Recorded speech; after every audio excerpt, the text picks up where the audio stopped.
Hola amigos, muy buenas noches. Qué gusto el día de hoy vamos a estar platicando acerca de un tema muy interesante que ha generado, yo diría, una serie de comentarios y una serie de análisis respecto a la derogatoria del impuesto de solidaridad.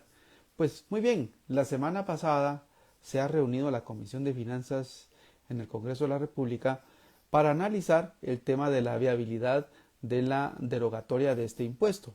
Lo que llama muchísimo la atención fueron los argumentos que presentó el Ministerio de Finanzas, que presentó la Superintendencia de Administración Tributaria y dos diputados que estuvieron ahí presentes y donde se hablaron muchos temas muy interesantes, muy importantes. Y el día de hoy pues vamos a hacer como un recap, vamos a hacer como un análisis, eh, digamos, de lo que se comentó en esa reunión acerca de la derogatoria del ISO y vamos a analizar desde una perspectiva muy técnica pues la viabilidad o no de esto. La verdad es que todo esto queda pues ya en manos de la Comisión de Finanzas, ese dictamen que tenga que emitirse, también en manos pues básicamente del Congreso de la República. Pero bueno, lo interesante de este tema que queremos comentar el día de hoy es que en realidad cuando se habla de la derogatoria del impuesto de solidaridad, por ahí el señor superintendente de la Superintendencia de Administración Tributaria pues compartió una serie de datos muy interesantes y algo que llamaba muchísimo la atención es un dato que el señor superintendente comentaba y es que al parecer si se deroga este impuesto, que como ustedes recordarán el impuesto de solidaridad resulta siendo el impuesto mínimo que pagan las empresas en Guatemala, pues él comentaba de que alrededor de 200 empresas se verían beneficiadas con la eliminación de este impuesto y que el Estado de Guatemala pues perdería más o menos 3.000 millones de quetzales en recaudación a partir del año 2024 en adelante. La verdad que es un monto bastante importante. Y ahí queremos empezar a hacer entonces un recap, un análisis de todos estos datos que han compartido en esa reunión, la cual pues a mí me llamaron muchísimo la atención y que los vamos a analizar desde el punto de vista eminentemente técnico. Pues bueno, ese primer tema que comentaba el señor superintendente de que 200 empresas se verían beneficiadas con la eliminación del impuesto de solidaridad, que son las empresas que más pagan este impuesto, pues la verdad que suena muy interesante porque algo que debemos de tomar en cuenta y es algo que finalmente conecta con uno de los anuncios que hizo la administración tributaria es que en este año 2024 van a empezar a revisar si las tasas efectivas de impuesto sobre la renta que pagan las empresas son las correctas por industria de acuerdo con lo que está pagando el mercado. Eso es bien importante porque básicamente, entonces, si una empresa que hoy día no está pagando impuestos sobre la renta o está pagando un impuesto sobre la renta muy bajo y que únicamente el impuesto más caro que está pagando es el ISO, que resulta siendo el impuesto mínimo, entonces seguramente van a empezarlas a auditar más seriamente. ¿Qué significa esto? Esto significa de que estas empresas están teniendo una rentabilidad o una utilidad antes de impuestos sobre la renta del 4%. Recordemos que la tasa efectiva se calcula el impuesto sobre la renta sobre el total de ingresos o ventas que tenga la empresa y ahí podemos sacar esa relación. En ese sentido, el ISO resulta siendo la tasa efectiva mínima que estaría pagando una empresa en Guatemala. Entonces, para una empresa que está reportando pérdidas, para una empresa que tiene una rentabilidad muy baja, pero a nivel neto, entonces resultaría siendo el ISO un impuesto muy pesado. Bueno, existen industrias donde podrían haber márgenes menores o rentabilidades muy bajas, si quisiéramos llamarlo de alguna manera, pues sí, sí existen industrias donde hemos visto claramente estos esquemas. Pero yo creo que hoy día, tal y como comentábamos en la oficina hoy por la mañana, pues hemos visto cómo los fiscos en Latinoamérica han ido endureciendo las reglas y Guatemala no deja de ser una de esas plazas donde hay una serie de reglas que se tienen que cumplir para poder, digamos, como estar en compliance en cuanto al impuesto sobre la renta que se está reportando. De esa cuenta, algo que es bien importante y bien interesante tomar en cuenta es que definitivamente el hecho de tener una tasa efectiva de impuestos sobre la renta menor al 1% del total de los ingresos brutos generaría entonces que estas empresas solo estén pagando ISO y sería su impuesto mínimo que estarían reportando ante la administración tributaria. Esto ocurre ya en algunos otros países, pero por ejemplo el caso de Nicaragua es un país donde el impuesto mínimo es del 3%. Si una empresa paga menos o resulta pagando menos impuesto a la renta del 3%, el impuesto mínimo es 3%. Y ahí no hay vuelta hacia atrás. Vean ustedes qué interesante, qué medidas están tomando otros países como para evitar que algunas empresas en alguna medida estén dejando de pagar impuestos porque ellos consideran de que se utilizan estrategias ya sea domésticas o internacionales para que su renta imponible sea más baja, y esa, digamos, fue uno de las situaciones que comentó el señor superintendente, donde él decía de que estas empresas muy grandes que venden cantidades muy exorbitantes, arriba de 200 millones, 500, 2.000 o 3.000 millones de quetzales, pues utilizan estrategias de planeación fiscal para bajar la renta imponible que tienen que reportar en Guatemala, y eso realmente me llamaba mucho la atención porque fíjense ustedes cómo conecta ese comentario con algo que ya el señor superintendente había comentado al inicio de este año, donde van a empezar a revisar esa planeación fiscal abusiva, que así es como se le conoce en términos de la OSD o del CIAT, porque van a empezar a revisar las estructuras tributarias que las empresas están teniendo el día de hoy. Y así de esa cuenta yo creo que, por ejemplo, si se llegara a eliminar el ISO, ¿verdad? Que todavía eso está, digamos, en manos del Congreso y en esa comisión, pero si el dictamen resulta siendo favorable, entonces vamos a tener claramente una activación muy pronta de la administración tributaria para empezar a revisar esos casos de esas empresas. Yo, por ejemplo, tuve un caso ya que lo conocí hace algunos años. Una empresa multinacional estaba trabajando en México y esa empresa estaba trabajando con pérdida. Recuerdo que nos comentó esa compañía de que el fisco mexicano se le acercó entonces en aquel momento. Eso habrá sido en el año posiblemente, ¿qué podría haber sido? 2012, 2010. Y ellos le dijeron al fisco mexicano que ellos trabajaban con pérdida de -3. Y el fisco mexicano en aquel tiempo les dijo, señores, ustedes tienen que trabajar como mínimo con costos más un 3 o 4%, pero no pueden estar con pérdida. ¿Por qué? Porque claramente eso estaba reflejando que no hubiera pago de impuesto a la renta en esa plaza. Y la empresa no tomó cartas en el asunto, no resolvió su situación, y entonces vino el fisco y le planteó un ajuste por la normativa de precios de transferencia y se volvió un ajuste millonario que yo entiendo finalmente lo terminó pagando la empresa. Pero ese tipo de análisis son los que vamos a empezar a ver que la administración tributaria seguramente va a empezar a hacer para poder paliar el efecto negativo que podría tener la no recaudación ya del ISO. Recordemos que el ISO es un impuesto que nació como un impuesto mínimo, pero que es un adelanto del impuesto sobre la renta porque es acreditable al impuesto sobre la renta, ¿verdad? Para evitar el tema de la confiscatoriedad, el tema de la violación a la equidad y justicia tributaria. Todo lo que se propuso es que ese impuesto fuera acreditable. Recuérdense que de ese tema del impuesto de solidaridad hemos dejado ahí 5 tips dentro de nuestro libro 50 tips fiscales, donde ustedes los pueden leer y pueden tener muchísima información, inclusive acá en nuestro podcast Impuestos y Negocios, en Spotify, en YouTube. Hemos dejado muchísimos videos acerca del tema del ISO. Pero lo que es bien importante es que cómo resolver que este impuesto que hoy día potencialmente se podría dejar de pagar, cómo lo resuelve el Estado en cuanto a mantener su ritmo de recaudación, porque sabemos que sí, efectivamente, para el Estado sí podrían mermar sus fondos para poder cubrir todas las obligaciones que tiene que afrontar. Entonces aquí algo que es muy interesante es que entender también qué han hecho los otros fiscos en otros países, porque seguramente esos fiscos no van a permitir que las empresas estén reportando cero de impuesto a la renta o que estén reportando pérdidas. Y ahí es donde yo creo que lo importante a conocer es realmente si el impuesto de solidaridad es un impuesto que debe estar vigente o no. En ese sentido hay un análisis bien interesante que yo comentaba con los amigos en la red social de LinkedIn, y es cuál es la tasa efectiva de impuesto a la renta que está pagando Guatemala. Cuando ustedes toman el monto de impuestos sobre la renta que se recauda en el país y lo dividen dentro del total del Producto Interno Bruto, resulta que Guatemala tiene una tasa efectiva del 3.5%, y esa es una tasa efectiva alta. Eso quiere decir que en el gran total estamos pagando 3.5, es una tasa muy buena, pero yo diría que habría que ir revisando esos sectores donde probablemente la tasa es mucho menor. Y ahí claramente que la administración tributaria tiene las reglas de precios de transferencia para revisar si la renta imponible o las ganancias que las empresas están reportando en Guatemala son las correctas, pero también tiene los acuerdos de intercambio de información para efectos fiscales. Recuérdense que esos acuerdos de intercambio de información financiera ya la administración tributaria los está utilizando. Y no se vayan a ver sorprendidos de que esa herramienta la empiece a utilizar para fiscalizar más fuertemente las operaciones que tienen en Guatemala.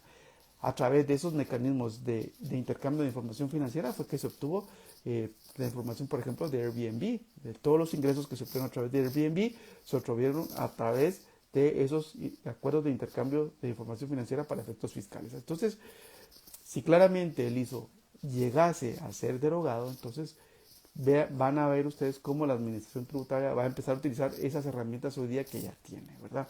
Y seguramente también van a empezar a hacer análisis más profundos con esa herramienta que tienen hoy día, ese dashboard como le hemos denominado, para conocer cuál es todo ese perfilamiento tributario de las empresas. Entonces, eso ya es algo que el señor superintendente ha mostrado ya en vivo en varias reuniones y yo creo que es algo que le van a dar fuerza, que seguramente va a tomar mucha más forma durante este año 2024. Pero bueno, algo que es muy importante es que él comentaba que habían 200 empresas que dejarían de pagar ese impuesto y que el efecto negativo para la recaudación tributaria en el país serían 3.000 millones de quetzales. A mí me parece muy interesante y era una de las preguntas que le hacían los congresistas al señor superintendente y era, mire, si el ISO es un impuesto que se paga por adelantado y es acreditable al impuesto sobre la renta, el ISO que no se pague en el año 2024, por ejemplo, van a tener que pagarlo las empresas en función del impuesto a la renta que tengan que pagar, porque al ya no haber ISO van a tener que pagar impuestos sobre la renta. Y creo que ahí el problema que hay es que el impuesto sobre la renta que están pagando estas empresas es muy bajo. Seguramente no va a llegar ni siquiera al 1% del total de sus ingresos. Entonces es ahí donde se está viendo, digamos, esa merma o ese, digamos, o ese déficit en recaudación que se está proyectando. Yo creo que sí es un tema económico muy interesante. Algo que también se tocaba en esa reunión de la Comisión de Finanzas es que en los países grandes no necesariamente por tener más impuestos hay mayor desarrollo. Eso es algo muy interesante y créanme que quiero comentarles un efecto que ha tenido, por ejemplo, la recaudación en Chile recientemente.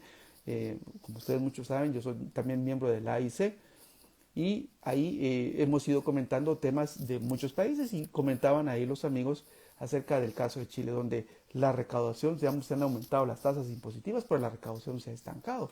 ¿Y qué ha pasado ahí? O sea, que a mayor cantidad de carga tributaria, pues tampoco se ven resultados, digamos, beneficiosos para los países. Y yo creo que en realidad aumentar las cargas tributarias no es lo que trae el desarrollo para los países y eso se comentó en esa reunión, conecta claramente con ese ejemplo que hoy día estamos teniendo en Chile. Pero yo creo que lo que debe detenerse para tener un mejor desarrollo en términos económicos en un país es volver una plaza más atractiva con otros tipos de incentivos, no necesariamente eliminando impuestos vamos a poder atraer las mejores empresas, sino que también veamos lo que nos ocurre acá en Centroamérica, donde también los temas de seguridad son temas no solo de seguridad, digamos, en lo individual, sino que seguridad jurídica, también las empresas están buscando para ir ubicando sus nuevas unidades de negocio y el caso de Costa Rica es un caso pues que prácticamente nos lleva, digamos, yo diría varios metros de distancia hacia adelante, o sea, vamos atrás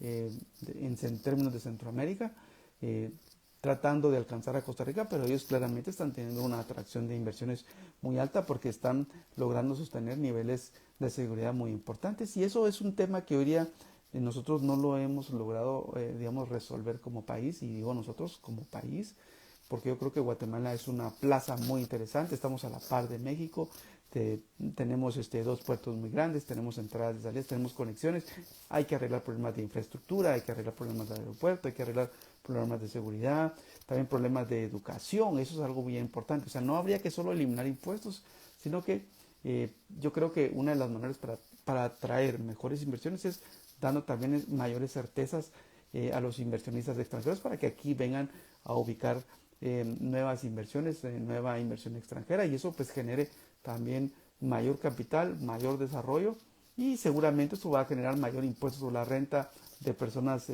individuales, va a generar más pago de IVA. Recordemos que la recaudación en el país se sostiene por ahí por un 51% en términos del impuesto de valor agregado, o sea, Guatemala tiene un sistema regresivo, o sea, se fundamenta la recaudación muchísimo en términos del IVA. Entonces yo creo que también hay que hacer un balance entre lo que queremos mirarnos hacia el futuro como una mejor plaza.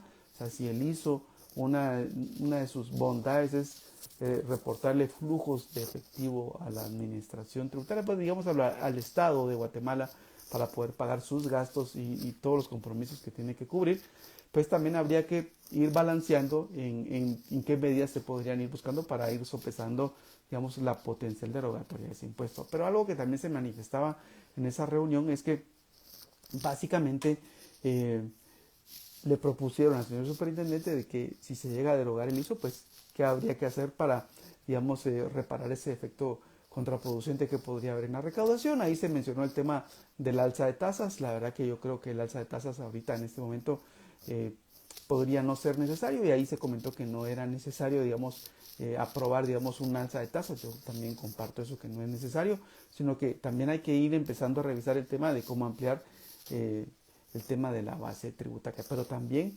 otro tema importante que se mencionó ahí fue el tema de qué herramientas más necesita la administración tributaria para no solo ampliar la base tributaria, sino que también poder fiscalizar de mejor manera grupos empresariales o empresas donde seguramente las tasas de impuesto a la renta que se están reportando pues no son las más atractivas que se pudieran estar percibiendo. Así que yo creo que se ven una serie de temas importantes. A mí me llamó muchísimo la atención, como les digo, ese análisis que se está haciendo en la Comisión de Finanzas. Yo creo que definitivamente las personas que están tomando a su cargo esa comisión tienen un enfoque muy claro de lo que había que hacer, un análisis muy, muy importante. Me parece que la Superintendencia de Administración Tributaria, con los datos que presentó acerca de esa potencial pérdida de 3.000 millones de quetzales de baja en la recaudación año con año, entonces en 5 años prácticamente serían 15.000 millones de quetzales que estarían beneficiando a cierto grupo de empresas, porque hay únicamente, según el fisco, pues hay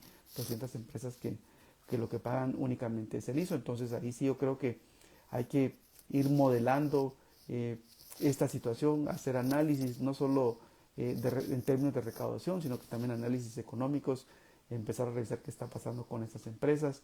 Y yo creo que sí vale la pena algunas medidas que se habían planteado ya en algunos documentos que se habían manejado el año pasado respecto a potenciales cambios que se podrían hacer en las normativas tributarias. Recordemos que la normativa tributaria que hoy día tenemos en Guatemala, excepto por los cambios que han habido aislados a la ley del IVA, donde se han creado algunos regímenes importantes adicionales, como por ejemplo el pago del pequeño contribuyente electrónico, el contribuyente agropecuario electrónico, ese régimen de los 3 millones, o sea, tenemos algunos monotributos, pero digamos no ha dado chance como para ir incorporando todo. Creo que el tema del monotributo que se está discutiendo también, que está en otra comisión del Congreso de la República, pues podría ir permitiendo que la base tributaria se vaya ampliando y que las personas pues de alguna manera vayan contribuyendo más al erario nacional con los negocios que están haciendo.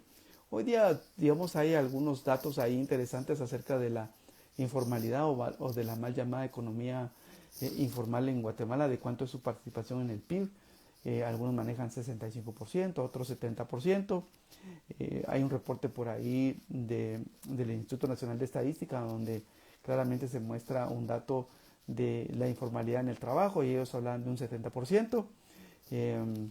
Alguien pensaba de que ese dato está más relacionado con el trabajo y no con el PIB. Yo creo de que ese dato refleja muchísimo de dónde provienen los fondos para generar más empleo, y si hoy día tenemos personas que están en la informalidad con un 70%, quiere decir que el 70% de las empresas están en la informalidad y seguramente están dejando de pagar una cantidad de impuestos importantes. Yo creo que vale la pena revisar eso.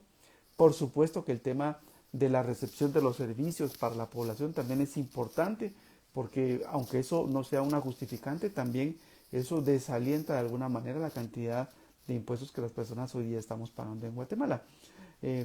Yo creo que es bien interesante y bien importante esa percepción de vuelta hacia las personas, porque si las personas comienzan a percibir que hay mejora en salud, en seguridad, seguramente en infraestructura, vamos a empezar digamos, a sentir más de cerca ese retorno de esos servicios. Pero yo creo que era muy válido que hiciéramos este programa el día de hoy, comentar con ustedes acerca de esta potencial derogatoria del impuesto de solidaridad. Como bien les decía, todavía falta el dictamen de esta comisión, pero ya se comenzaron a resolver algunos temas. Algo que se comentó ahí y que es muy importante tomarlo en cuenta es que Si bien es cierto, en el Congreso se piensa que con la derogatoria del ISO únicamente va a haber un efecto en el año 2024 y a partir del año 2025 lo que se empezaría a recibir es más ISR. La verdad es que no es así, porque recordemos que el ISO tiene 3 años de acreditamiento. O sea, si una empresa venía pagando, por ejemplo, 0.50 de tasa efectiva de ISR, quiere decir que tiene ahí 0.50 guardado de ISO de los últimos 3 años. Entonces, prácticamente dejaría de pagar impuestos sobre la renta no solo en el año 2024, sino en el año 2025, 2026 y probablemente en el año 2027 una porción. O sea que sí habrían 3 años ahí donde sí podría haber una disminución, digamos, de la cantidad de impuesto a la renta que se está pagando. Yo diría que algo que es bien importante, y esto se mencionó a nivel de otro tipo de reforma tributaria, pero que me llamaba mucho la atención para eliminar, digamos, los esquemas de, de aquellas facturaciones que se hacen intercompany a nivel de grupos empresariales, donde se mencionaba el uso de empresas del 5% y del 25% para tratar de disminuir la renta disponible a las del 25%, es, por ejemplo, la declaración de renta consolidada. O sea, aquí en Guatemala, los grupos empresariales, hoy día con la legislación que tenemos, no existe una restricción, digamos, clara y lisa como para evitar que una empresa del 7% le esté facturando a una empresa del 25% servicios. Por supuesto, de que eso tiene que tener una correlación, tiene que tener una sustancia económica, los precios tienen que ser de mercado, ahí están todas las recomendaciones. Yo he visto empresas que incluso están todas en el mismo régimen del 25% porque no están buscando de ninguna manera un perjuicio a la administración tributaria, sino que únicamente utilizan esos esquemas para evitar, digamos, problemas de negocio en marcha.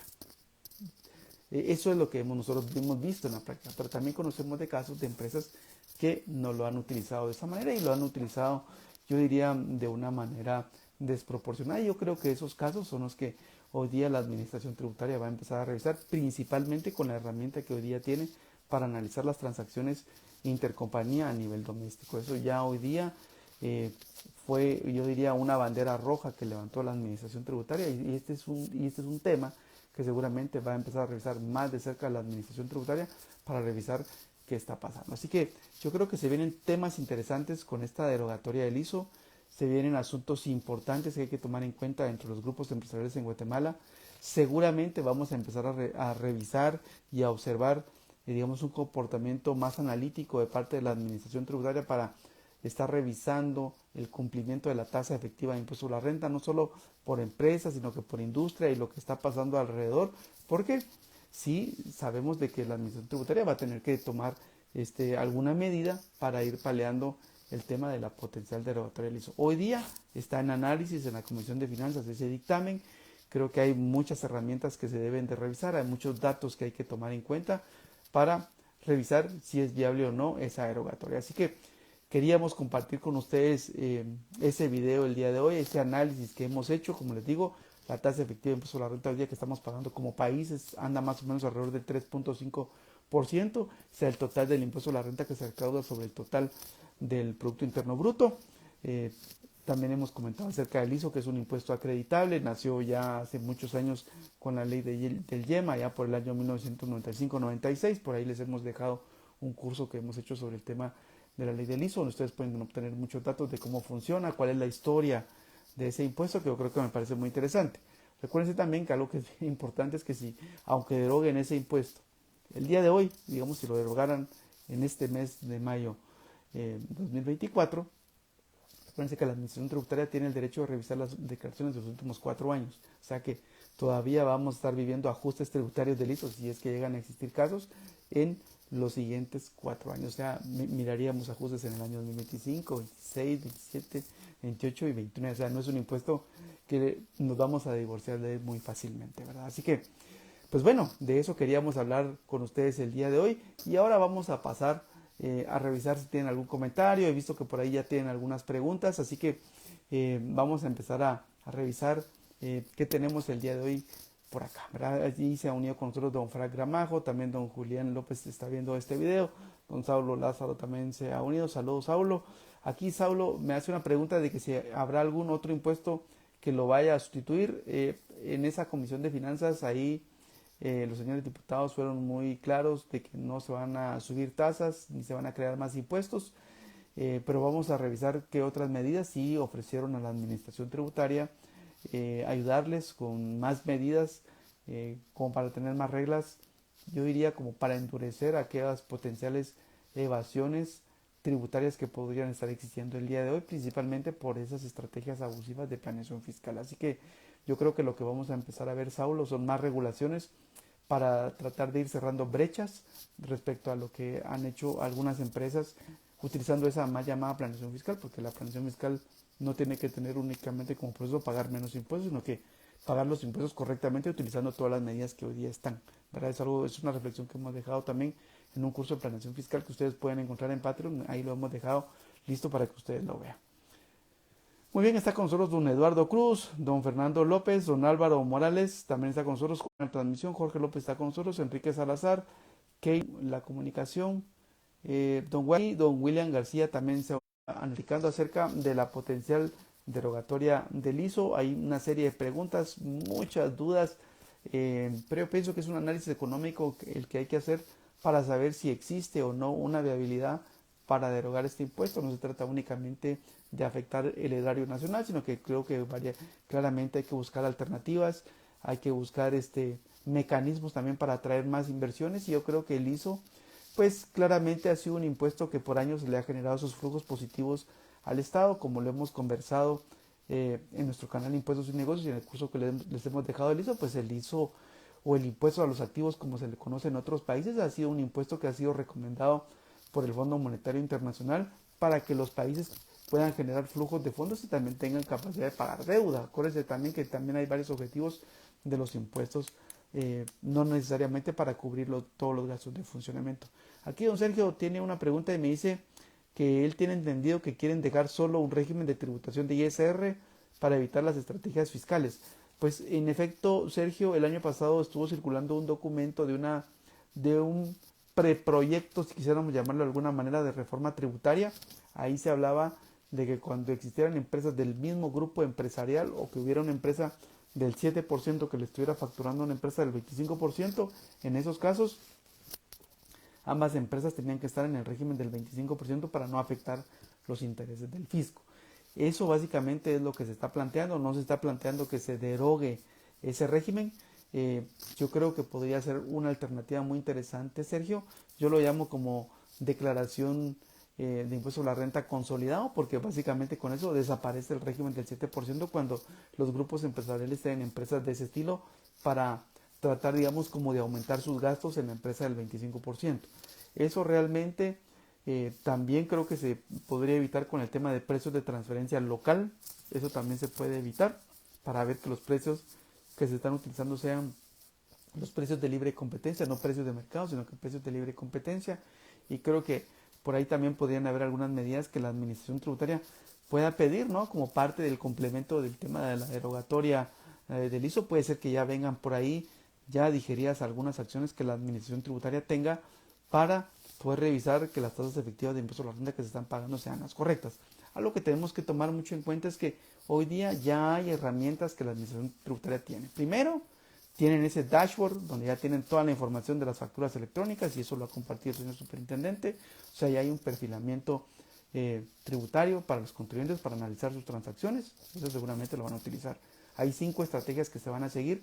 Esas 5 estrategias las vamos a revisar. Hemos dejado un video de eso acá en nuestras redes sociales, donde hay 5 grandes áreas que va a revisar la administración tributaria. Una de ellas es la facturación intercompany con empresas del 7%, gastos que no están vinculados a la actividad económica, estrategias abusivas de planeación fiscal.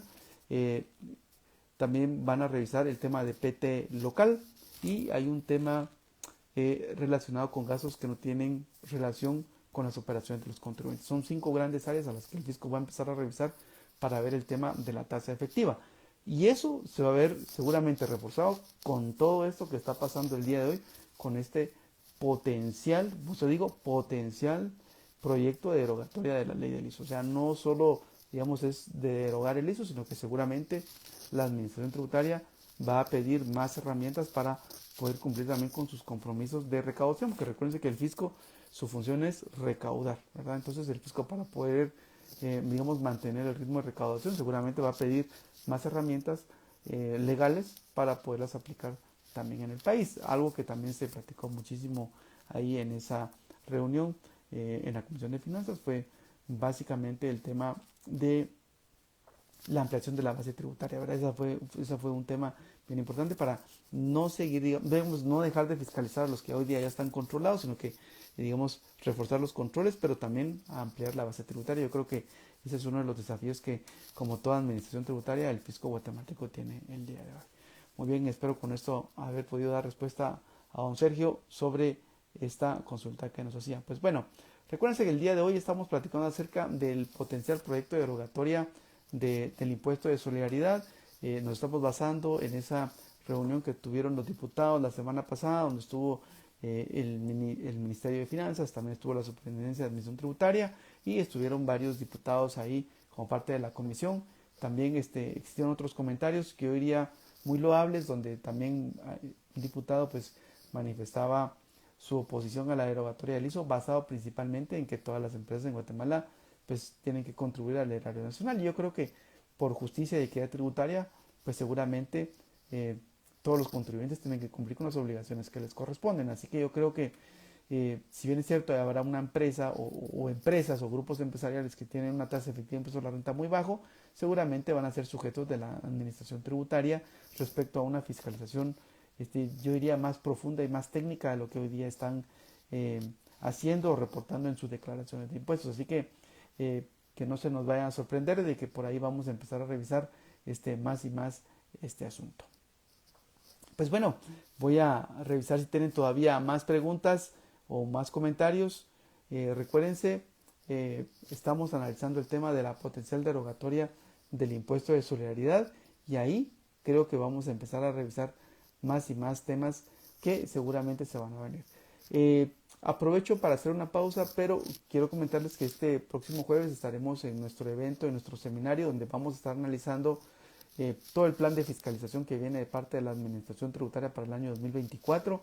Ahí vamos a revisar el plan, ahí vamos a revisar todos los cruces de información, vamos a revisar el tema de streaming, vamos a revisar el tema de Airbnb, vamos a revisar el tema del intercambio de información con otras administraciones tributarias, vamos a explicar cómo funciona, vamos a explicar también el tema de tasa efectiva de impuestos sobre la renta, vamos a explicar el tema del cruce de información con otros regímenes. Por ejemplo, ya hemos visto muchos casos en la oficina acerca del uso del régimen de ISR empleados para hacer ese cruce con los datos que se reportan a nivel del impuesto sobre la renta corporativo en términos del cumplimiento de las retenciones de ISR empleados. Así que vamos a analizar muchos temas importantes que se ven en este año y que seguramente van a ser abordados, yo diría, de una manera más ágil y más analítica de parte de la Administración Tributaria en este año 2024, si se continúan, digamos, con estas potenciales ideas de derogar impuestos, porque seguramente vamos a ver cómo el fisco tratará, ¿no?, de suplir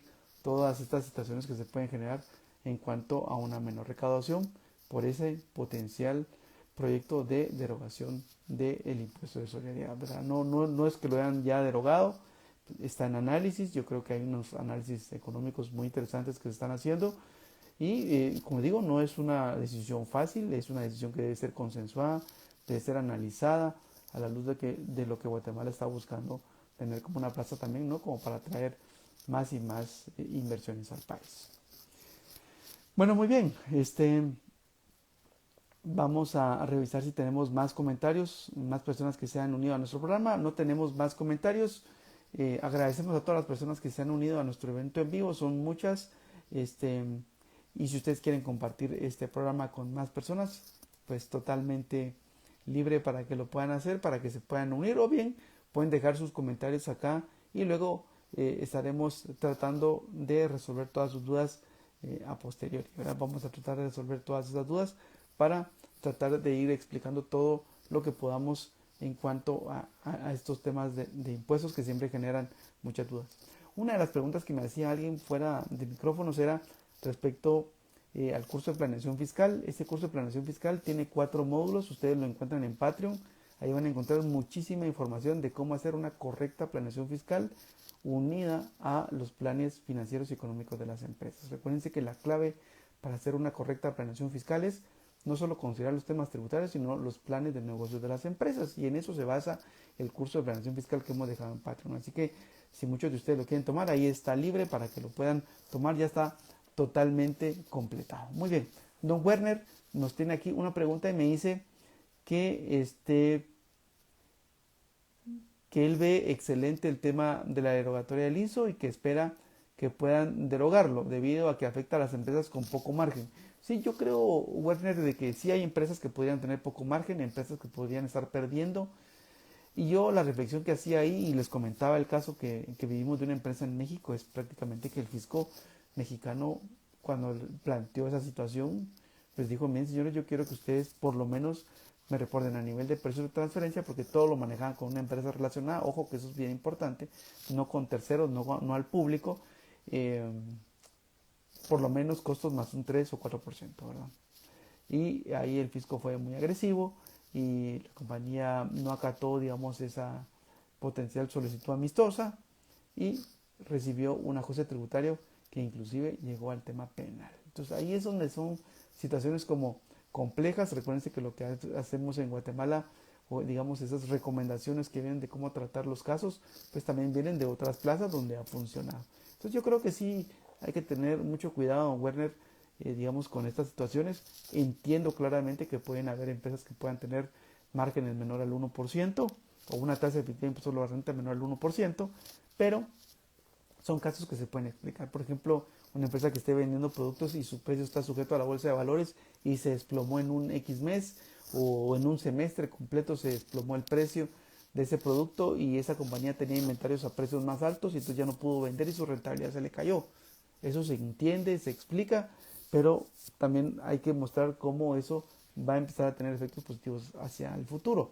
Pero también hay que reconocer que seguramente habrán estructuras de empresas o de grupos empresariales que han aplicado estrategias de planeación fiscal, y esas estrategias de planeación fiscal, si caen dentro de un marco de ser muy agresivas o ser abusivas, pueden ser sujeto de objeción de parte de la administración tributaria. Y para eso la administración tributaria hoy día tiene la herramienta de precios de transferencia, donde hemos ido viendo de que el equipo de precios de transferencia del fisco cada vez es más robusto, es mucho más técnico, hacen mejores análisis.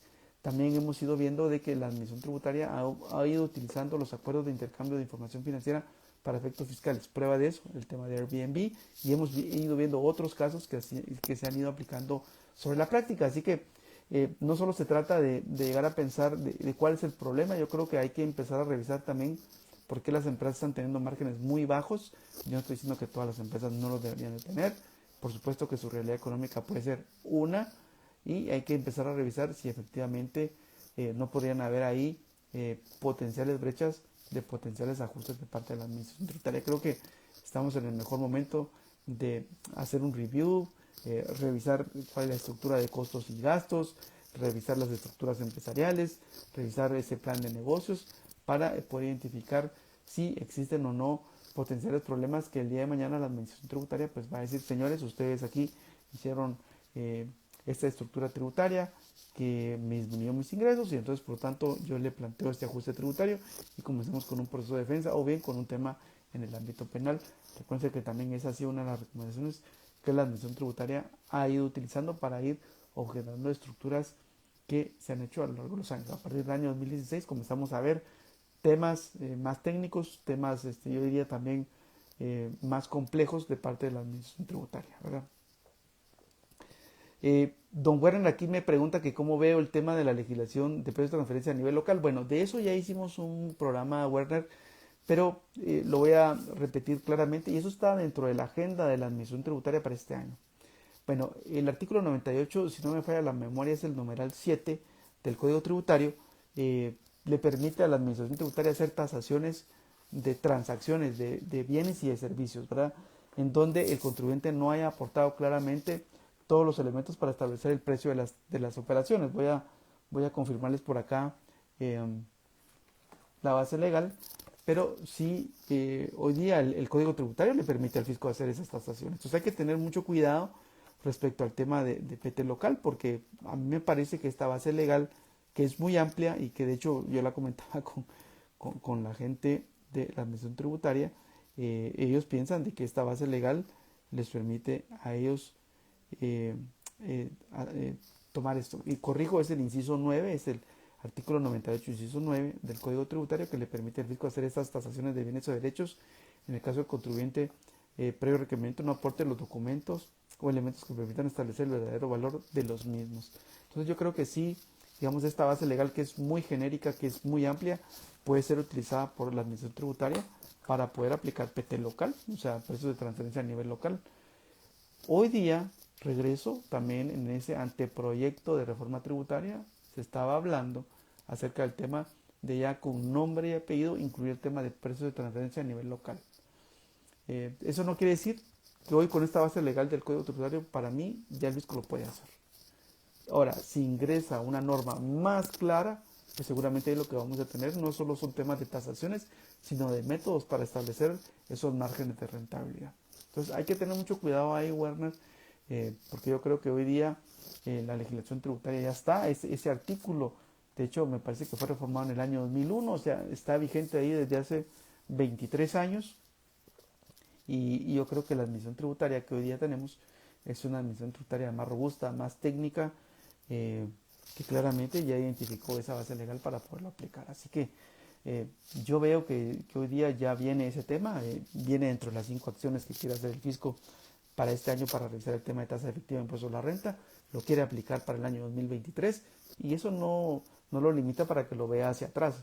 Ojo con eso, hay que tener muchísimo cuidado porque recordemos, si hay un ajuste que pueda ser replicable hacia atrás, y recuerden que el fisco tiene el derecho a revisar las declaraciones de los últimos 4 años, pues ahí podemos encontrar una ventana respecto a que sí, la administración tributaria puede hacer ajustes importantes en los periodos no prescritos, ¿verdad? Y que pueda querer aplicar el tema de precios de transferencia a nivel doméstico. Espero con eso haber dado respuesta a Werner a su pregunta. Creo que sí es un tema muy interesante, muy apasionante y es algo donde seguramente la administración tributaria estará revisando el día de hoy acerca del cumplimiento de esos márgenes, de esas tasas efectivas de impuestos sobre la renta. Bueno, muy bien, vamos a empezar a revisar si tenemos más personas que se han unido a nuestro evento en vivo del día de hoy. Hoy hemos estado conversando acerca de la potencial derogatoria del impuesto de solidaridad. Hemos compartido con ustedes algunos datos económicos, algunos temas interesantes que se dijeron en esa reunión de la Comisión de Finanzas del Congreso de la República, donde estuvieron presentes varios diputados, estuvo presente el Ministerio de Finanzas, la Superintendencia de Administración Tributaria. Así que yo creo que hay temas importantes, todavía no se ha llegado a un dictamen final sobre esto, todavía faltan muchos datos, pero ya se empezó a revisar el tema. Por supuesto que la administración tributaria pues planteaba de que si se deroga el ISO, pues van a estar beneficiadas 200 empresas, que son las que no pagan ISR, pero que son empresas muy grandes. También se comentó acerca de la disminución de potencial músculo que podría tener el Estado, esto lo dijo el Ministerio de Finanzas para cubrir obligaciones en algunos programas específicos. Algunos diputados, digamos, mencionaron acerca de que no estarían de acuerdo con que empresas muy grandes dejen de pagar impuestos y son los que utilizan carreteras, aeropuertos, puertos. Entonces yo creo que, digamos, hay un tema ahí, digamos, de una lógica, digamos, de que hay que contribuir a esos gastos por el uso de esos activos. Por otro lado, también hubieron propuestas, hubieron requerimientos de mayor información para analizar ese dictamen que dará esa Comisión de Finanzas. Todavía el tema, yo me imagino que han de hacer falta unas 2 o 3 reuniones. Les vamos a estar compartiendo ahí en nuestras redes sociales eh, eh, esos links para que ustedes puedan ver esas reuniones, para que ustedes puedan estar al tanto de lo que está pasando. Y yo creo que es muy viable estar muy atento ahora que tenemos más acceso a la información acerca de lo que está pasando, acerca de lo que se viene y de todo esto nuevo, ¿verdad? Si nos vemos en un escenario donde se deroga la ley del ISO, también hubo un ofrecimiento ahí para la Superintendencia de Administración Tributaria de que le darían más herramientas para que, digamos, pueda mejorar la recaudación, pueda ampliar la base tributaria, que también es un tema importantísimo respecto a ese tema de que prácticamente ahí se mencionaban que éramos, no sé si son 9.000 o 3.000 contribuyentes los que sostenemos el erario nacional. A mí me parece que es una cantidad muy baja. Yo creo que sí deberían de ser más empresas las que deberían de estar contribuyendo con lo que estamos teniendo como gastos de todo el país. Así que yo creo que si hay una cantidad importante ahí de mejoras que hay que hacer y seguramente pues ya la Superintendencia de Administración Tributaria tiene seguramente algunos análisis que irá presentando al Congreso de la República si es que se ve factible esa derogatoria del ISO. Por supuesto que debe de haber, digamos, algo que no lastime a las empresas, pero también deben de facilitar de más herramientas a la administración tributaria, que hoy día ya las tiene, hoy día ya tiene varias cosas, insisto, ya tiene ese dashboard donde puede analizar ese perfilamiento económico y tributario de las empresas, tiene los acuerdos de intercambio de información para efectos fiscales con la OECD, también lo tenemos a nivel de Centroamérica, también tenemos el acceso a la información bancaria para propósitos fiscales. Recuérdense que también eso en 15 días pues el fisco recibe la información de parte de los bancos. Así que yo creo que hoy día ya se tienen algunas herramientas. El tema de PT local, ya vimos que el artículo 98, inciso 9 del Código Tributario incluye este tema, el tema de las tasaciones de los bienes y servicios en caso no se aporten todos los elementos. O sea, yo creo que sí hay muchas cosas que debemos de tomar en consideración, hay una agenda importante que debemos de tomar en cuenta y hay temas nuevos que se pueden venir. Bueno, muy bien. Vamos a revisar si tenemos más preguntas. Ya no tenemos, creo que hoy se quedaron frisados con todas las preguntas que pueden haber sobre este tema. Así que, de todas maneras, déjenme sus comentarios en este video. ¿Qué les ha parecido el asunto? Si hay alguna consulta, pues déjenla acá. Y seguramente, pues, estaremos resolviendo sus dudas en nuestras redes sociales. Espero que estén muy bien. Cuídense. Que tengan muy buenas noches.